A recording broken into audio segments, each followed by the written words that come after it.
Hey, everybody, this is Tim Hinton, the Beast of the Marching Arts, and we are talking about travel tonight. It's going to be so much fun. So thank you for watching. And if you're watching live, type your questions in or tell us where you'd love to travel. We have a wonderful group tonight on the line. Dr. Greg Basham is here. Greg, how are you? Greg, are you with us? I'm doing fantastic. It's good to see everybody today. I'm sorry, I didn't hear you. I apologize. Jeff Whipple is with us. Jeff, how are you? Hey, y'all, doing well. Thank you for being here. And Deb Vernack is here. Deb, how are you? I'm doing great. So this is a really interesting crowd. I went on Facebook and sort of was saying, hey, let's talk about travel a little bit. Who might want to be a part of a conversation? And we had a couple more people that had to miss out at the very last minute that were planning to be here. But I loved that Greg and Jeff and Deb all said, hey, yeah, I'd like to talk about travel. And they all have interesting connections. So Greg, I've known you a really long time. When you were band director, you actually played some of my music with your band, and now you're a principal. Introduce yourself for just a second and tell us a couple of the places you love that you've been. Played some of your music. Yeah. The band got significantly better when you started doing our arrangements. So, what are some of the places that I really enjoyed? Listen, first introduce yourself. You're a principal. Where are you? Sorry, Greg Basham. I'm a principal in Tampa, Florida at King High School. And prior to that, I was a principal at a middle school, and then spent a little time in the district office, and then was a band director for 13 years, which is, going to be, obviously throughout this is going to be the fact that music really led to being able to do a lot of traveling, and is still very instrumental in the traveling that I do now. So very cool. And tell us a few of the places you've been that you loved. My favorite places, Switzerland, absolutely very high on the list. And up until last summer, Switzerland was the top choice. But the last summer, I had a chance to go to Bad Hofgenstein, Austria. And we can talk about that a little later. But it's beautiful. It's Austrian Alps, and they have an Alpentherm there, which is a big fancy word for a place, a spa to relax. And there's a mineral pool, and the mineral pool's 72 degrees all year round. And it was really, really fantastic and beautiful. So I love it. I would be happy to be there right now. That sounds wonderful. So Deb, you have a connection with me that's really interesting because you were a student of mine when I was a band director back in the day. How are you doing? I'm doing great. I'm by training a clinical social worker, although I'm taking a hiatus right now for a little while, and I'm working as a first grade teaching classroom assistant. And I'm a mom of 3, and I live in the Boston area. I have not been to a place that I have not loved. I've yet to find that place. Of course, there's been challenges, but no place that I have been, I never want to come back here.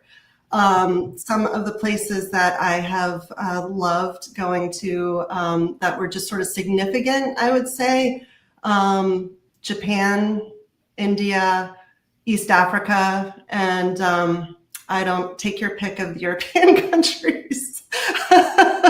It's just, so anyway, I love travel. I'm very passionate about it. I think there's a lot of wonderful things that can come from it, and I'm thrilled about the talk tonight and to hear from you all.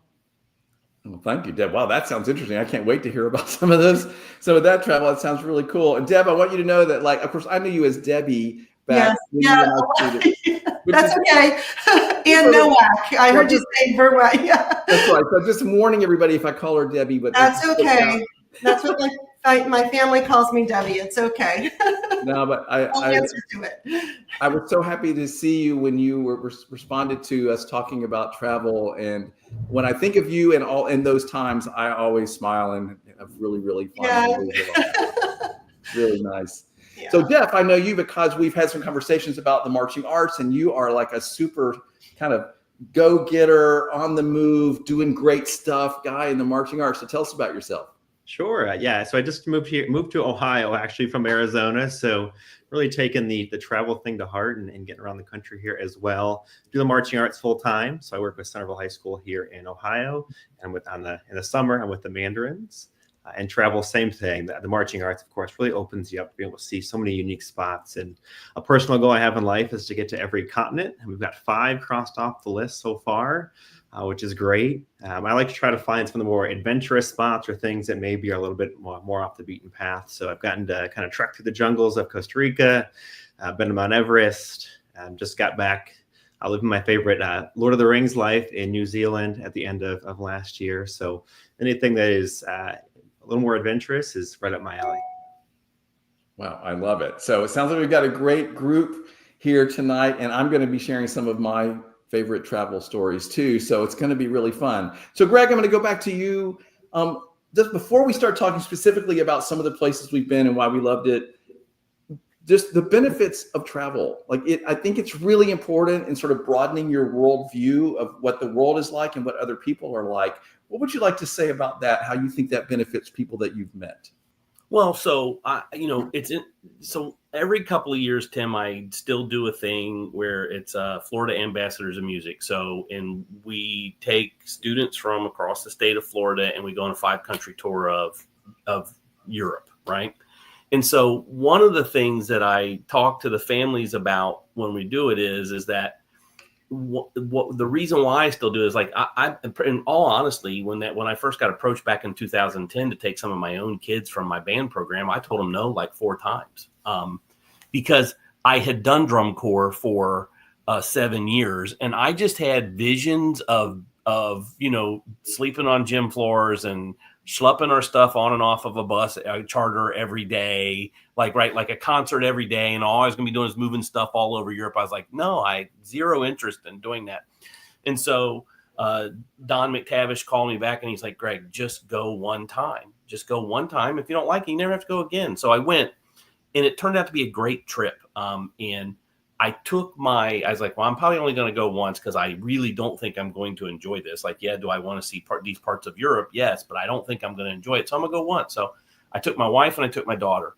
And what I tell everyone is what the thing that I appreciate about it the most is, one, how much smaller it made the world for me personally. I'd only been out of the country 2 other times. I'd been to Edinburgh, Scotland, with a musical theater group I was with. And then I'd been to London, and that was it for like 3 days. And going and standing in Notre Dame and being able to see the Eiffel Tower and going to Dachau concentration camp and being able to be in Germany and going to Venice, Italy, just put a realism on all these places that I read about in books as a kid, right? And history becomes so much more alive when you're at the White Cliffs of Dover and you're going across the English Channel, right? And then you arrive in Calais, France, and then you see the red poppies in the fields, And so it made my world smaller. But the more important part is my 10-year-old kid, it made the world smaller for her. And then she reaped benefits that trip as she went through world history class and as she read poems and read works by all of these authors that that you read about as you're going through school. And it changed her context for what she was doing. And so, that's the biggest thing I think that comes out of it and why I enjoy it so much. I love going to see stuff. I'm a big people watcher and I love going to watch people, in other countries to see how things are different. And I come back always talking about how it's different. My wife laughs because I'm walking around. I'm your typical middle-aged man now. I'm walking around in the grocery store checking prices on stuff. Wow, they only pay this here. And geez, you can't even find a jar of peanut butter in the United Kingdom. You can find Nutella all over the place, but they don't have peanut butter. And so it's all the common things like how do they live that's different from us. And each time we go with the kids every 2 years, I talk to them a little bit about that before we go. And then as we're coming home, as we're on our way back, I'm like, well, what did you notice that's different? And it's just interesting to hear them talk about, my daughter, when she was 10, before we went, all she wanted to see was the Eiffel Tower, the Eiffel Tower, the Eiffel Tower, the Eiffel Tower. We get in the plane to fly home and go, Ainsley, 10 years old, what was your favorite part of the trip? the Swiss Alps, right? If you had to go move out of the United States and go one place, where would you? The Swiss Alps. That's where I would live. That's what she says. At the age of 10. Now, we could drag her up here and see what she says now, because in fact, when you said this, I should have put her name on the list, and you should have invited her, because she's done most of the national parks at this point with one of her friends, and she really enjoys a lot of stuff. But for me, that's what it is. It's just about being able to see things that you only read about in books. Yeah, I love that. Cool. Jeff, you've been nodding a lot, so I'm going to let you jump in next and just sort of add on to that, if you would. Yeah, I mean, I couldn't agree with Greg more in terms of just, when you travel and you really realize how connected we all are. It doesn't matter what part of the globe you're in, or where you might find yourself. The commonalities that exist around the globe are inspiring and energizing, and are really great to bring back with you, and to me are far more valuable than any souvenir you're going to pick up right in any sort of shop. That value, that perspective on life that you can really get traveling by yourself. I do a lot of solo travel, which is a cool way to kind of push boundaries in a multitude of ways, right? And to really see the world in ways and through eyes that you don't necessarily see here when you're living your own life and focusing in on the things that you need to do. So as Greg was talking, it was giving me flashbacks to some of the places that I've been, and some of the experience I've been able to do. Some of the cool things for me are still having those connections with people around the globe. One of the things that I mentioned doing was trekking to Everest Base Camp. And not only am I still really good friends with my guide from that trip, Milan is his name, even met some people along the way as you're doing this trek, and still have connections to this day. Or being in Chiang Mai, Thailand, and staying in hostels and making really good friends there, and having those connections that, again, bridge beyond just the adventure itself, and have created lifelong connections and very interesting conversations that, for me, really keep me grounded and keep me really focused in on that the world is small, and we're much stronger together than we are apart. Yeah, did you find that the commonalities that you're mentioning, say you're in Thailand, is it because they're also fellow travelers, or is it more just like human things? I think at first I thought it was going to be because we share something similar. We share the love for travel, but at the end of the day, I really think it goes down to that human connection, right? That we all have our own hopes, dreams, goals, and desires, and at the end of the day, when you can really kind of see what really makes us happy, that is what connects us. Another cool moment there in Thailand, I had the opportunity to make friends with the owner of this hostel. And so they took us to their family home and cooked us a meal. And just, those are the kind of things that go beyond just the love for travel itself, and really show that the genuine connection that can exist between us when we are willing to kind of bring down those barriers and get to know one another. And I love that you mentioned that you have made connections that you have stayed with you. Obviously being on Everest, that had to be like a really profound kind of thing. But the idea that you would be in touch with your guide still is very cool to me. Like, I love that you make connections that are lifelong. Yeah, it truly does, right? It's travel is such a thing that not only, I think, forces us as humans to put ourselves in uncomfortable situations, right? And that uncomfortability really grows the opportunity to build those partnerships. So Deb, I want you to weigh in now, because you seem like you have been all over everywhere. So tell us about that. Well, gosh, I'm thinking of what I can add, because connections was a big thing for me, and also just what Greg was saying is, learning about others, and through learning about others, learning about ourselves. So we, my husband and I, started traveling pre-kids, but then when we had kids, we sort of decided this was something that we wanted to continue doing. So our first trip with our first son was when he was 9 months old, and we just kept going. We would just try to do a trip a year. And, I think what, we were hoping to give to our kids and to continue getting for ourselves is, you have the skills of planning that you need to use. Or I'm trying to add more things to what the other guys said, but organization. But then really you develop a sense of flexibility and resilience. And I think that's one thing when I think back to the trips that I got out of the trip, our travels pre-kids, and then, what we've given our kids is resilience to really, and when you need to think fast on your feet, what decisions are you going to make? And, also communicating with others, just what you're saying, the connections and finding connections, when you might think, gosh, what can we talk about? There's always something. And so we would often with the kids go to playgrounds, and that was a real fun place to meet other families and parents, and the kids would play with other children from other places, and that was really neat to have that experience. I'm also thinking about just wonder and awe of amazing places that are different from what's in your backyard.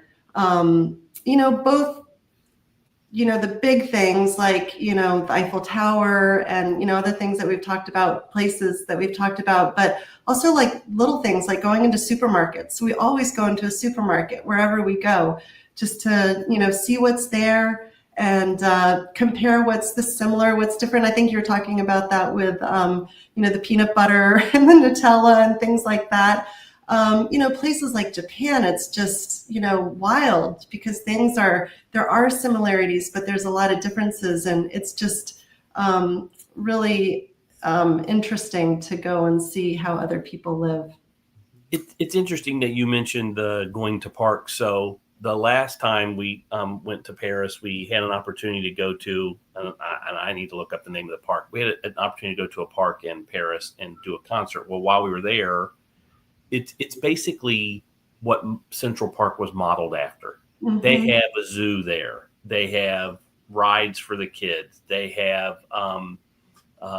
they actually have a lot of places where you can just go and sit. There's a big Louis Vuitton like conference visitor center that he designed that's right there, and it looks kind of like Noah's Ark, to be honest. Yeah. But it's interesting because as we were there and I was looking at the layout of it, and there's just people everywhere. Right.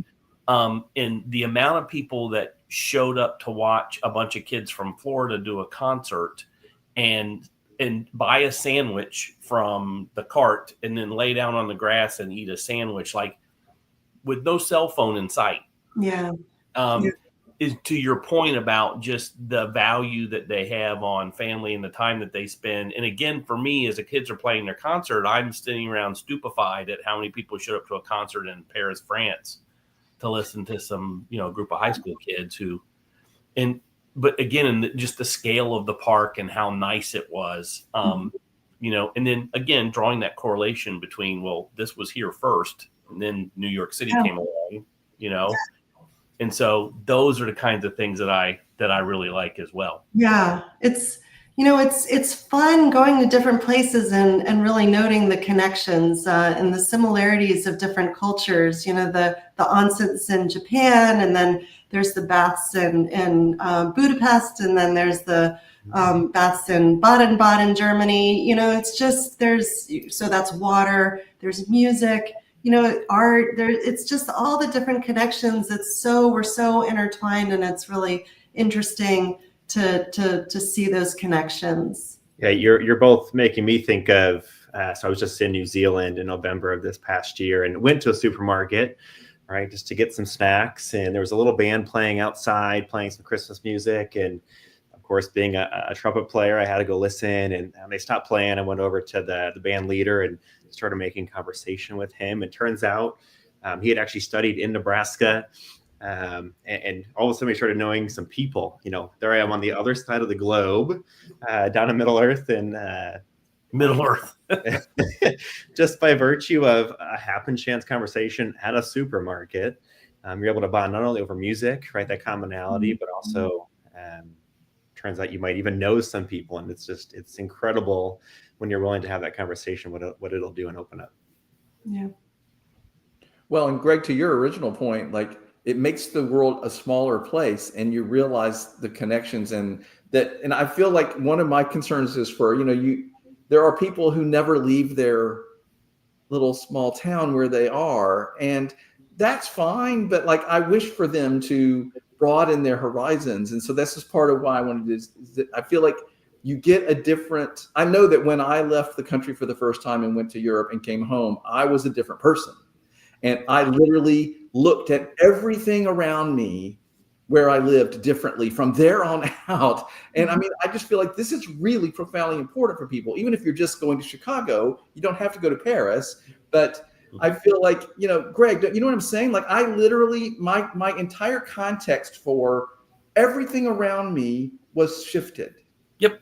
No. And, I think that's the thing for me is for one thing, I'm just going to use my first trip out to the Grand Canyon as an example so we can stop talking about being on another continent for a little while. Mm-hmm. We went to the Grand Canyon. We drove to the Grand Canyon at night from Vegas because we flew into Vegas, drove, and so it was dark. Like, and here on the East Coast, there's street lights all along I-75 and I-95 and I-85. You pick it, it's got lights, right? And there is an exit and a gas station every 3 miles.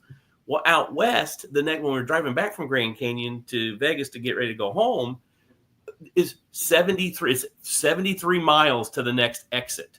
And no kidding, you pull off and it looks like Radiator Springs. Like Ainsley and my daughter and I were cracking up because she's about 14 at that time. And I was like, I just kept looking around going, this is so just surreal from like you get west of the Mississippi and really out of Texas, because Texas is even still got, but you get out Arizona and Nevada, and the exits are few and far between, And here we have, if you were on my Facebook, we have Boosie's, and out there they got something, what it's called, Bigfoots or Lightfoots, but they use a Sasquatch as their is their mascot. Sasquatch in Slim Jims. Yeah. So. Well, the country is, very diverse. We have a lot, and just in our country, it's amazing. We just decided we're going to just try to start going here in the U.S. to different states, and to pick something. What is it about that state that makes it unique? And just because over the past couple of decades, I have been thinking further abroad, and now I'm sort of thinking there's so much rich culture here. Different foods, different national parks, different grocery stores. Well, we took my 81-year-old mother-in-law with us when we went to see the Grand Canyon, and it's the first time she'd ever been west of the Mississippi of her entire life. And she's standing on the edge of the Grand Canyon, and she looks over at me and she goes, this should be required for every American to come in, because she's like, pictures in a book don't do it justice. Mm-hmm. She's like, the federal government should give everybody $3,000 and to go see the Grand Canyon. It's like at some point in your life, you can write it off your taxes. And I was like, well, all right. Yeah. So we have a lot of impressive things just right here in the States. We do. And you can and like Jeff, I know you see a lot of the country through, I just drum corps tour. I felt like I saw a lot of stuff, but I saw a lot of gymnasiums and football fields and cornfields and practice fields and looking for the nearest Burger King, Yep. Yeah. But even there, you to that exact point, getting to just such unique parts of the country. And I'll never forget playing a trumpet in a meat locker in Wisconsin, because that's where we were and that was the thing to do. And there really is. And I think it's even important to think, even if you don't leave your own state, even within your own region, there can be different experiences you can have. And I was lucky enough to live in Arizona for 9 years, and my goodness, just the diversity that existed in one singular state, right? You can be in 110 degrees and drive 2 hours north, and you get to 12,000 feet of elevation, right? And just the differences that can exist right down the highway from you, and what that does in terms of opening up your eyes, I think is a really cool challenge for everybody. Mm-hmm. And Well, and Tim, you and I live in the same state. And did you know that so Scotty and I went to San Antonio, and there's these caverns underground that we went and found that are about 20 minutes outside of San Antonio, because we try to do unique stuff, and we found them, and we went and wandered around in this underground cave with stalactites and stuff all over the place for about 4 hours. Did you know there's some underground caves here in Florida and where there's no hills and all flat land? I've heard of such things, but I have not been there. Well, you should get your hat and go. It's been long enough. You've Agreed. lived in Florida. I'm sorry that you've lived in Florida long enough. Get you one of them little caveman hats and get in there. Go splunking. Splunking. It'll go good with your beard. I'm not sure I'm really made for spelunking, but I do. Your point is getting out of town. Deb, you were going to say something before we jumped in here. Oh, that thought is gone. I went into a cave with splunking. Well, and going back to sort of the original premise is, I feel like people's lives can be very small, and everybody that's not just like you can seem really scary. And I feel like we have a lot of that going on right now. Like, well, this person doesn't think like me or look like me or act like me or doesn't live around a place like mine. And so I have to be scared of them. And I feel like that's like the first thing that just gets chopped right away. It's like you realize, okay, especially if you're somewhere like where they're speaking a different language or whatever, and you're like, okay, these people are completely differently. I'm a place I don't know anybody, but you know what? I'm okay. And they're nice, and I'm communicating with them somehow. Like, you know what I mean? Like, I feel like that's the first big thing.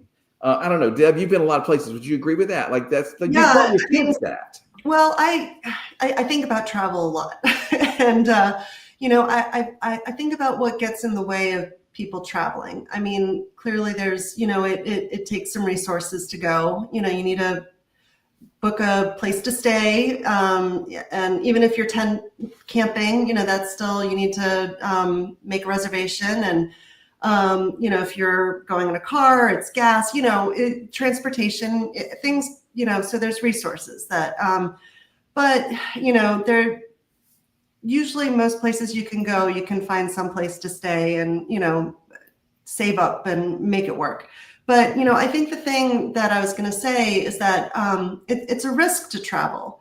There's risks with it. And I think that it takes a lot to have somebody, say, this is what I'm going to do. I'm going to take this trip, even if it's to, 4 states away or whatever. There's a risk in taking, that, is my car going to break down, or, if I'm going in an airplane, is there going to be a long line to get through security? And oh my goodness, what if I have like something bigger than 3.3, liquid? So there's risks. And so people need to be brave, and one of the things that I started thinking a while back was that pretty much every trip we go on, something goes wrong, something's going to happen, and we're going to forget something. One time it was my passport. I left it at home, and I got to the airport and I didn't have my passport. It was in our photocopy machine because I had gotten a new passport, and I was making a copy of it. And in making a copy, I took the copy, but left the actual passport in the photocopier. So anyway, that was a big one. So, but something always sort of, goes wrong. But usually those things are things that are not going to get in the way of your adventure and, not get in the way of having a good time, whatever that is for that person who's traveling. So, it does take a risk to travel. And so it's sort of finding out for each person, what is it that's most concerning to you, and sort of that's where the resilience comes in, that you're going to be okay, and why are you traveling? Why do you want to go? What is your goal? And is it for relaxation? Is it for historical things you're looking at, or architecture, or the arts, whether it be music or the museums? Is it adventure, the traveling in terms of hiking and whitewater rafting or spelunking or whatever it is. So those are all questions that I always ask myself, why am I doing this? And that informs where I'm going, and then what risks are there. And that, there goes the planning and things like that. But it is hard for people. And so I think that that's something to think about, even with kids, what is it? What's getting in the way, and what benefits can you get, and how can you get over your concerns so you can get there? Tim, you've met Shivam. And I can't remember if he told you the story about the first time he went out to Zion National Park with two of his friends. I think it involves some sort of dangerous creature, right? It's like it was a deer. So he takes off. So he goes to Zion National Park, and he's out there with two friends that are like 18 years old. They just graduated high school. And so he goes out there, they rent a car in Vegas, they drive up to Zion, and they're driving at night, and this deer runs out in front of them, hits the car, and wrecks the thing. Absolutely wrecks it. Well, they're in the middle of nowhere. There's no cell phone tower. There's no homes anywhere. They're on this road at night. He said it's starting to get pretty cold. And so they're sitting on the side of the road. They're like, well, it was like about 7 miles, the last town we saw. We could start walking that way, but we're out here. They've got a rental car. They don't really so he's 18 years old, and they're sitting there, and he's like, we're just standing there thinking, what are we going to do? No one's got cell phone, anything. And a truck comes up the road, and the guy pulls up and goes, y'all having some trouble? And so it's they end up going with this guy. Now, the thing I've left out, and I wish Shiv was here, because I've said this to him. I'm not talking about him out of turn, but Shiv's Indian and not Native American. His family's from India. And so I'm like, he's like, you don't, and both of his friends are from other countries as well. And he's like, you don't know some guy just in the middle of the night, and you're, a brown person, and you don't know how that's going to go. But he said the guy turned out to be really nice. He's like, well, hop on in the truck. I'll take you on up the road. I'm building this house up the way, and they got Wi-Fi there, and you can use it to. And so these three kids hop in this truck with this guy, and they ride for 30 minutes. They get there. The interesting part of it all is they ended up borrowing a car from him to get to one town where that guy's brother, who lived in Vegas, then picked them up and drove them back to Vegas so they could get another rental car from the rental company. And what he's like, and he's like, to this day, now it's been 6 years. He's like, to this day, he calls me once a year just to check in. Yeah. They made a friend. And so that all goes to your point, Deb. You just never know what you're going to run into. And Tim, back to your point about, like, I talk to him about it all the time, because Shiv does lots of interesting stuff. He, as he travels to the swampland in Louisiana to catch snakes because he studies snakes. And I talk to him all the time about, here you are, this young man whose family's from India. I was like, do you ever? He's like, oh yeah, of course. He's like, I get concerned, and he's like, but I just pay attention to my surroundings. He's like, and he said, I've never really run into anyone who's been mean to me or out of place. He's like, I'm always been pleasantly surprised about any fears I might have about what might happen. And it doesn't he goes wherever. And so I'm like, you got your Bass Pro Shop hat to throw on before you get out of the car. And he'll be, oh yeah, I packed it, and so, because he's just a really nice guy. And so, but he likes to travel and do stuff. And I, of course, don't want anything to happen to him, because he's a very smart young man. And of course, I live vicariously through him. My first trip to Zion National Park, I made sure he went with us so he could steer me clear of any. Well, you learn through travel that most people want to help each other. Most people are kind, and I have examples where most people are good and want to help people out. So we've helped people, we've been helped. It's and I think that through travel, when you put yourself out there and be brave and go, you start to have the confidence that you can trust other people.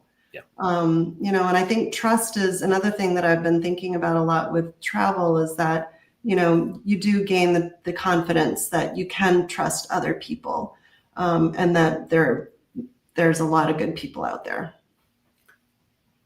Tim, do you want to talk to us about how long ago was it that you spent an entire summer living in Venice? Me? Yeah, didn't you go and spend like 3-4 weeks, like about 10 or 15 years ago? Didn't you go to Venice and stay there for maybe it was 3 or 4 weeks? No, I've not ever been able to go for that long a time. I did go to Venice and stay for a week. Oh, an entire week. That's pretty long. Well, yeah. I mean, well, I'm going to come back to some points that I want to make for everything. I just have noticed that you wanted to have this show and you haven't shared one story yet. But I'm the moderator and the facilitator. No, this is give and take. It's a discussion. Well, I hope I didn't feel like I was dodging things. I feel like I don't think you're dodging. I just think you're just sitting on the sideline. And I know you've been some fun places now. Let's have it. I enjoy listening. Well, yes. And so one of the things we're going to do tonight, everybody, if you're still watching, thank you so much. And please type in places that you've been that you love if you'd like to in the comments. I did ask everybody to come with the place that they love the most that they've been, that if I could snap their fingers and send them there immediately. And for me, it would be Venice, Italy. So since you brought that up, I will go ahead and say that part. I made the first trip to Italy and we spent 3 days in Venice. And then we went down to Florence and Rome. And of course, we loved that very much too. But we were so stunned by Venice. It's just unbelievable to me. It's like I just can't believe how beautiful it is. Everywhere you look is like a postcard. You can't take a bad picture. And I just found it the most enchanting place ever. And so the next trip, we did plan to spend a whole week in Venice. And that was something that I would recommend to anyone, is maybe not on your first time abroad or your first time to a place, but when you have the great luxury of spending time, we felt like we lived like the people in Venice lived, right? For a week, we went down to the store, we bought our food, we cooked it in our apartment, all that stuff. But we got to spend time and we didn't feel like we were in a hurry to try to see everything. And we just got to be there. And I know that you guys have hopefully had that experience, but I found that incredibly nice. We got to know some people in shops that we knew and we saw each day, or, we had a very calm, leisurely time. My favorite thing about Venice is just to wander around and get lost, which is not hard in Venice. Like you're wandering around and you take a turn and all of a sudden you dead end into the water. This happens all the time. And I love that experience of just meandering around, and it's so beautiful. And you just sit down and you watch the gondola go by maybe. And like, the idea that it was so luxuriously slow and calm and peaceful. And Venice is a very quiet place too, which I really like. There's no cars and motorcycles or anything. It's very, very quiet. And I found it incredibly magical. And the best cheese sandwich of my life was sitting in a square in Venice. And I mean, I don't know what the cheese was. I don't know what the bread was. I don't know if it was the wine I was having with it, but like, I will never forget that cheese sandwich as long as I live. So to me, it was special because I wasn't in a hurry to see and check everything off my list. But I had time to just really soak it up. Yeah. So that's my story. Deb, I'm so taken by the fact you keep talking about how brave, how bold it is. And I think that that's part of it, is like we all like doing drum corps was something that made me realize what I was capable of and that I could do things I never imagined I could do. But I think travel's in that same boat, right? Like you realize, oh my gosh, I'm capable of so much more than I realized. I'm really brave. Jeff, I think you're really brave when you're traveling by yourself. I want to encourage everybody to do that. Yeah. But like that seems especially bold. It definitely was scary. The first country I went to solo was Thailand, and you mentioned, arriving someplace and I do not speak Thai, and needing to find a way to get to the first place that I was sleeping, and it definitely was an experience, right? Navigating that, but once I did it, that first night, I'll never forget getting to the hostel the first night, and instantly that fear had already gone away because, Deb, you mentioned it, everybody wants to help. And I think once you really understand that and you're coming from a genuine place, right, that fear just dissipates, and then you get hooked. The first time you do it, Get the bug. now you want more of it because you're just like, okay, this is awesome. I'm okay. yeah, something's going to go wrong, but I know that I'm going to be able to communicate and figure out how I need to get whatever it might be. In Thailand, I actually crashed a moped. And that was, I'd always want to rent one. I'm going to rent it. I'm going to rent it. I'm going to rent it. Rented it. Within the first 5 minutes, I had crashed it. And Oh dear. More important there is that everybody was very helpful and very, wanted to make sure that I was okay and took care of me. And you were their dinner time story that night. Isn't that crazy, man? You won't believe what happened. What happened to you today? This crazy white guy crashed it. You made somebody else's day. Were you okay? I was fine. It was all good. I wasn't going too fast. I literally had just pulled out of the hostel, and I'll say it, I hit a parked truck. I mean, that's embarrassing, but that's what happened. And yeah, but I love that you talked about how, because I actually, when you said that, something resonated in me, because I will tell everybody, truth thing, like I'm always really nervous when I'm heading out. But what's always interesting is like into the first day, and I'm like, oh, I'm going to be all right. You know what I mean? Like, it's interesting. Like, I guess the anticipation of, well, I don't know where I'm going and what's going to happen, and I've never been there, all that. But it's funny how quickly it shifts for me every time when I realize, oh, I'm okay. Does anybody else resonate with that sort of phenomenon? Oh, yeah.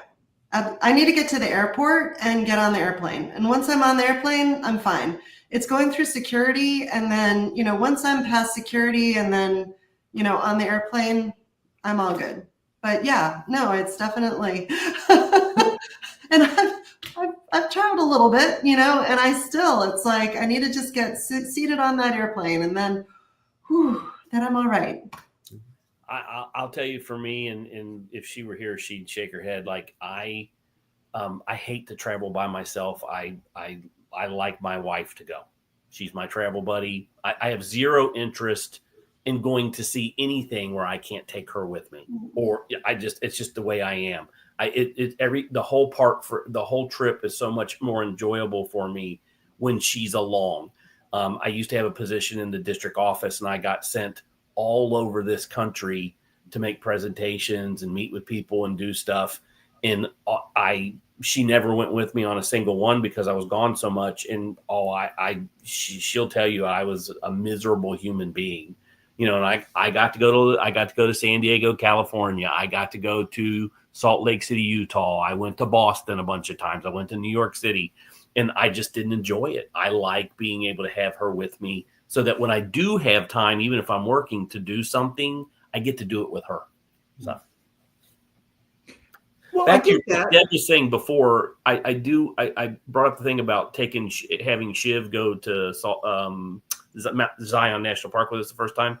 I was going to say, Deb said, if there's someone who's gone before, go with them. If there's not, call them and ask them what they did.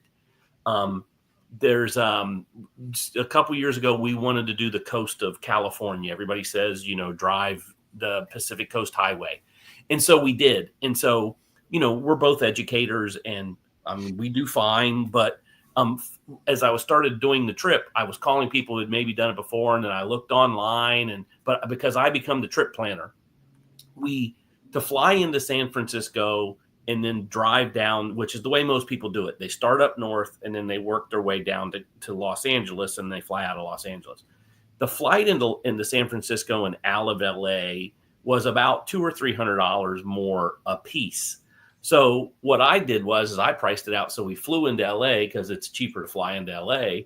And then we went all the way up to San Francisco, and we finished our time in San Francisco. We drove over to Oakland and flew home because the plane ticket was $150 each cheaper. Mm-hmm. So, and that's like those little things that you figure out by either reading up a little bit or calling someone who's done it before. Mm-hmm. And so, we wanted to see the redwoods. So we found a state park out between Carmel and when we were driving from Carmel up to San Francisco for our last 3 days, we made a little tour. It was a little bit, maybe 30 minutes out of the way, but we went and we spent a whole day in a state park looking at the tallest, widest redwood trees they were massive. And we took our granddaughter Sequoia this last summer in August, and I was more impressed with the ones I saw in the state park than I was the sequoias, to be honest, to be perfectly frank. And it was less crowded. I got to see more trees. I'm taking notes. Well, and apparently there's Muir Woods above San Francisco. Ooh, yes. Yeah. Don't. And the beautiful part is this is a fun story. So there we are walking all over San Francisco because we want to see the Golden Gate Bridge, right? I mean, we walked it. We walked from our hotel in downtown all along the seaport and all along the bay. We could not see the Golden Gate Bridge until we got all the way up to the park and we're standing right on top of it. We were standing on the bridge. We're like, oh, here it is. We could not see. The fog was in. So, yeah, there's that. Well, that's the thing. Yeah. Yeah, the San Francisco fog. Yeah. Yeah, you never know what's going to happen. I mean, that's the fun thing about, I mean, sometimes it's a disappointing thing, but you never know what's going to happen. So you mentioned, several of you mentioned in passing the sort of the planning. I also think that's the other really thrilling part about all of this is like the anticipation and learning and reading and researching and buying the guidebook and getting ready. Like that's part of the thrill of it. Deb, like it makes the trip last a lot longer than just the time on the trip. Oh yeah. I love planning for trips. You know, like Greg said, I love, talking with people here, friends. Sometimes I'll even put it out on Facebook, like who's been here, and where do you have a restaurant recommendation or what's your favorite place? I love hearing what people's favorite place is, in a city or in a country or wherever, because we'll actually try to put that into our itinerary. I take those things seriously, and some of our really cool places that we've been to, actually traveled to, are just a random conversation on an airplane, a connection, and I'll be talking with someone. I'm like, oh, are you gonna go on, or are you staying here? And they're like, oh, we're staying here. We're going to this town. It's really awesome. I mean, we've actually planned a whole trip around that. Yeah. So, cool. It's the planning the trip is real. And I love, we usually try to plan a trip in a triangle. This is a new thing of mine. We try to, if we're going to a city like or a country like Spain, I like to pick like 3 different places, city, and then someplace outside, someplace that's more country, or there's something different about it, or something, a national park or a state park or something like that. Like we did that in Sweden. We went pretty far outside of Stockholm, up on the Norway border, like just because there was a waterfall there, national park. So we try to sort of, because you learn new things and meet new people and see different things when you sort of get out of the tourist zone. Yeah, and you just mentioned something that I had a great experience with, and Jeff, I know you have stories about this where somebody recommended a restaurant. Like we got to know a shopkeeper in outside of Venice. Oh gosh, Murano, and like we're in this shop, and he's like, "Oh, have you guys had lunch?" And then he gave us directions, and I mean, I can tell you, like that's what you want to find out is like where the locals eating and what's so great. So Jeff, I know that on your travels, you have had people say like, you got to go over here and have this food. Oh, absolutely. And it is, you gotta make friends with the locals, because they know the good spots that are not in the tourist spots. Right. And that's where the really good food exists. I kind of mentioned in Thailand, making friends with the owner of the hostel. And so they actually ended up taking us to their family's restaurant.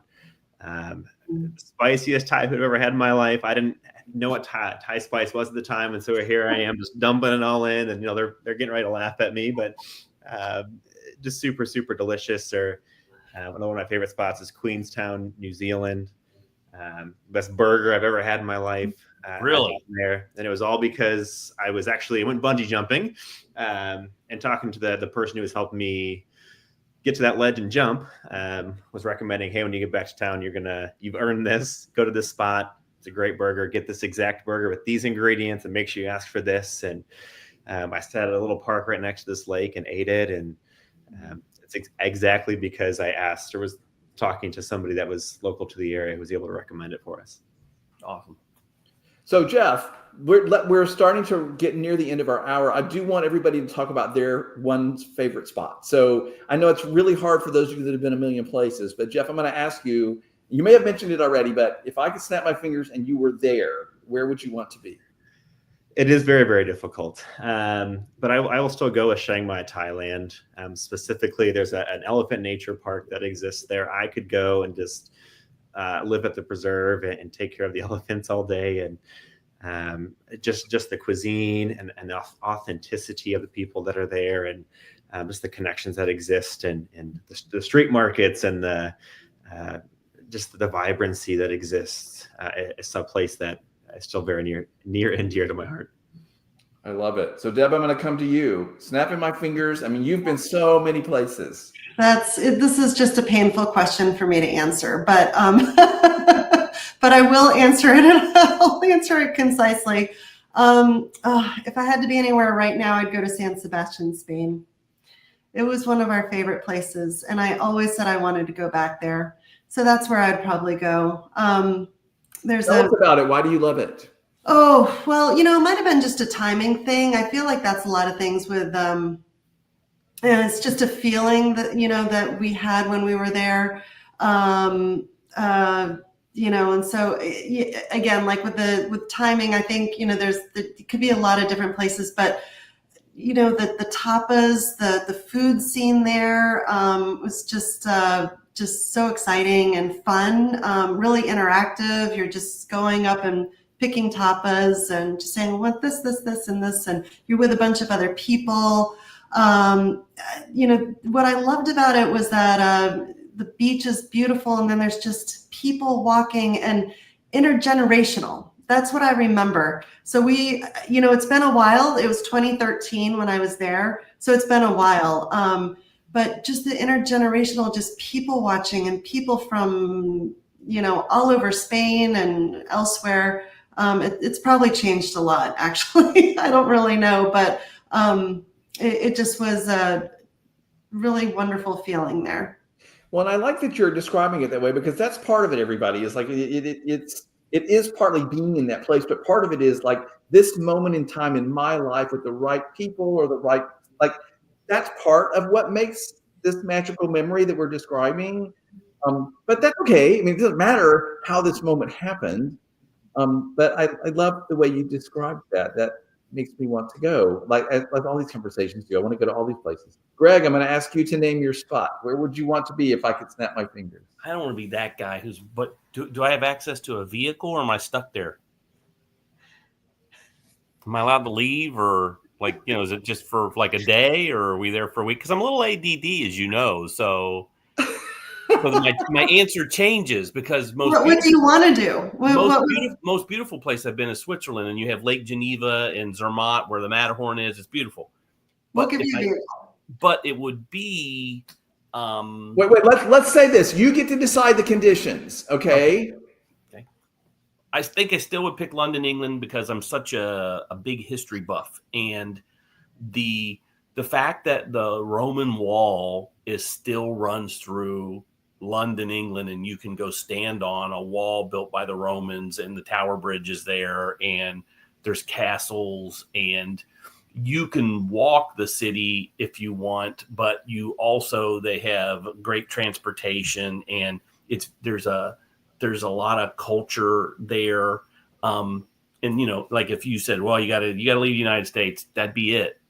But Switzerland's just so beautiful. If you have a chance, everyone should visit it. I think you said 2 places. It's impossible. I told you I'm ADD, Deb.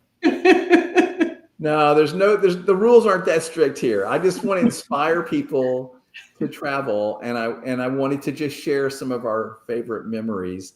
So I think we're wrapping this up. So I'm going to ask each of you to say anything you want to in wrapping up the conversation, like a big takeaway or something you want to encourage someone to be bold and go travel. However you want to speak your final thought. I'll just say, everybody, you will be a different person when you start to travel and you see the world in a different way. And this is really important, and our world needs this right now. So I encourage you, whether it's just taking a day trip on the weekend and going somewhere, or whether you can actually book a trip and go and save your money and have a wonderful time. Whatever it is for you, just start to travel, whether by yourself or with somebody. Jeff, I'll go to you first.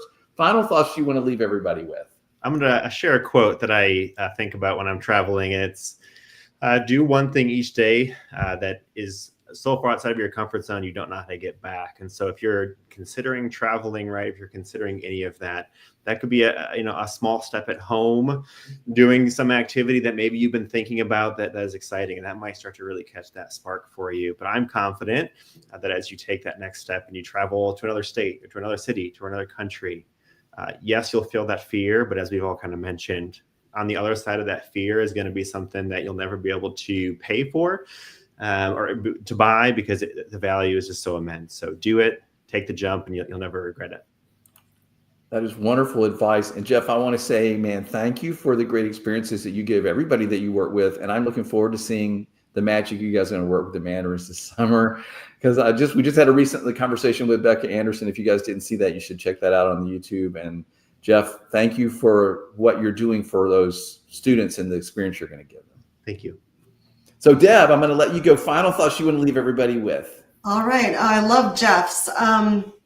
I think I'll add on to that and say that the memories that you are given from travel just stay with you and, forever. And, I know that for myself that, they give me comfort and they give me joy, and I can share them with other people, and other people I can hear theirs experiences. And so it's a real gift, I think, both that I give myself and my family and it, the people around us. So it's just a connection that I'll always have. And so that's why I keep on going. And I encourage everybody to go and get their own memories out there. I love that. You're very inspiring. You've been so many places. And Deb, it's wonderful to connect with you after all this time and have this wonderful, fun conversation. It feels really great to see you again. You, Tim. It's great. And I also want to say, I think it's really exceptional and wildly cool that you and your husband take your kids and give them this experience, and it's become just a part of what they do and what they know life to be. And I think that's just an incredible gift that you're giving them in a view of the world that I find really inspiring. So thank you for doing that. Thanks, Tim. Thank you. All right, Greg, final thoughts from you. Go. Like Tim mentioned, just go. Start by going to the next county over and see some. I'm going to push Tim to go see the caverns here in Florida. You do not know how claustrophobic I am. Fine, you can get out. Just put a rope around your waist, you'll be fine. It's not like you're getting into a swimming tank and going down into the water, Tim. It's right there. You're fine, dude. It's fine. It's Florida. You'll be able to dig your way right out. So, but go. I always think of, when Scotty and I were younger, we go, oh, we can't afford that. Oh, we can't afford that. Oh, we can't afford that. Guess what? I can't afford it now, but I go back to something my mom said to me when she and I first got married. Oh, when are you going to have a grandkid? When am I going to have a grandkid? I'm like, Mom, I can't afford a kid. She's like, if you wait till you can afford to have children, you'll never have them, is what she said. And so that applies to going and seeing something. If you're going to wait till you can afford to quote unquote afford to do it, you're probably never going to go unless you're, making tons of money. So, plan for it. And again, like Jeff said earlier, start small, do something that's close by so that you start to acclimate toward doing that and getting used to being out of your comfort zone. And then find something that someone has been to before. Pick something that is going to be a home run. Go drive the coast of California. Go up and drive the coast of the Northeast. Get on a plane and go to Ireland or London. People speak your language. Yeah. It will be easier if you run into trouble. And then after that, see what happens. Got to go. Go do it. I love it. Well, this conversation has been just as fun as I hoped it would be. I've really enjoyed this. I hope that anybody that's watched this is going to be inspired by it. I'm sure they will. And if you're watching this, whether live or later, and you thought it was a helpful conversation, share it with somebody and let them know about it too. So Deb and Jeff and Greg, you guys were just wonderful. Thank you for being a part of this tonight. Thanks a lot. It's fun. Thank you, Tim. Thanks, Jeff. Thanks, Greg. Thanks, everybody.